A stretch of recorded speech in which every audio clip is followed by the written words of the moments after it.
Hello hi అండి, welcome to LJ crazy vlogs. ఈరోజైతే మీకు నేను అరిసెలు ఎలా చేసుకోవాలో చూపిస్తాను. ఇప్పుడు పిల్లలకి స్కూల్ స్టార్ట్ అయిపోయినాయి కాబట్టి వాళ్ళకి స్నాక్స్ ఐటమ్స్ బయటికి కాకుండా మనం ఇంట్లోనే ప్రిపేర్ చేస్తే వాళ్ళు చాలా హెల్తీగా ఉంటారండి. చూసారా, ముక్క విరుపున అరిసె ఎంత చక్కగా ముక్క విరిగిపోతుందో. టేస్ట్ కూడా చాలా అంటే చాలా బాగుందండి. నాకు చాలా బాగా నచ్చింది. ఇదైతే ఈ అరిసెలు అయితే నేను మా మదర్ హెల్ప్ తీసుకుని అయితే చేశాను. ఈ అరిసెలకైతే ముందు రోజు నైట్ 1 కేజీ బియ్యాన్ని నానబెట్టి పిండి చేసి ఆ తడిపి నేను మూత పెట్టి పక్కన పెట్టుకోవాలండి. తర్వాత కళాయిలో నువ్వులు, యాలకులు ఫ్రై చేసుకొని పక్కన పెట్టుకున్నాను. తర్వాత కొబ్బరి తురుమును కూడా చక్కగా ఫ్రై చేసి పక్కన పెట్టుకున్నానండి. ఈ రెండు అనేవి ఆప్షనల్, మనకి టేస్ట్ కోసం ఇంకా హెల్తీ కోసం అయితే వాటిని యాడ్ చేసుకున్నాను నేనైతే.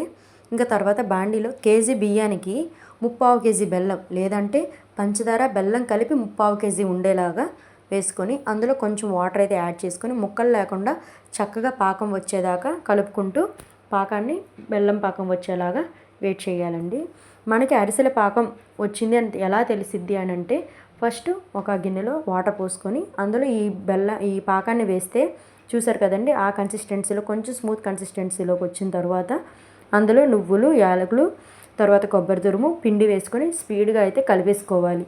ఎందుకని స్పీడ్గా అంటున్నానంటే, మనకి ఆ బెల్లం పాకం అరిసెల పాకం రాగానే మనం కలిపేసుకోవాలి. కొంచెం స్మూత్ పాకం రాగానే, పాకం టైట్ అయ్యే కొద్దీ అరిసెలు చాలా గట్టిగా అయిపోతాయి, టేస్ట్ అయితే ఉండవండి.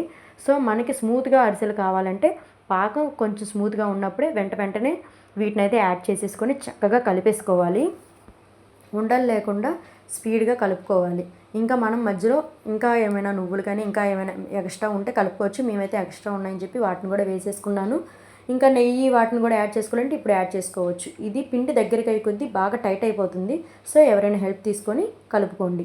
కానీ పిండి అనేది మనకి కొంచెం ఇంకోండి ఇలాగా రౌండ్ షేప్లో మనకు ఉండ చుట్టుకున్న లడ్డు వచ్చేలాగా పిండినైతే వచ్చే కన్సిస్టెన్సీలో కలుపుకొని అందులో నెయ్యి కానీ నూనె కానీ వేసుకొని పక్కన పెట్టుకోవాలి. ఎందుకని నెయ్యి కానీ నూనె కానీ వేసి పక్కన పెట్టుకోవాలి అన్నానంటే, చివరి వరకు మనకి పిండి స్మూత్గా ఉండాలి అని అనుకుంటే మనం ఇలా ఉంచుకొని నెయ్యి కానీ నూనె కానీ వేసుకోవాలి. లేదంటే పిండి లేట్ అయ్యే కొద్దీ టైం అయ్యే కొద్దీ గట్టిగా అయిపోతుంది. సో మనకు కొంచెం ఇబ్బంది కలుగుతుంది.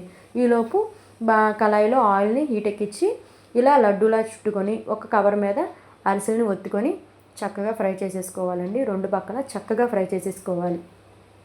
ఫ్రై కూడా ఎలా అంటే, ఫ్లేమ్ మనకి అరిసెలు కొంచెం బాగా హీట్గా ఉందంటే ఆయిల్ మాడిపోతాయి, బాగా స్లోగా ఉన్నాయంటే అరిసెలు బాగా కాలవు.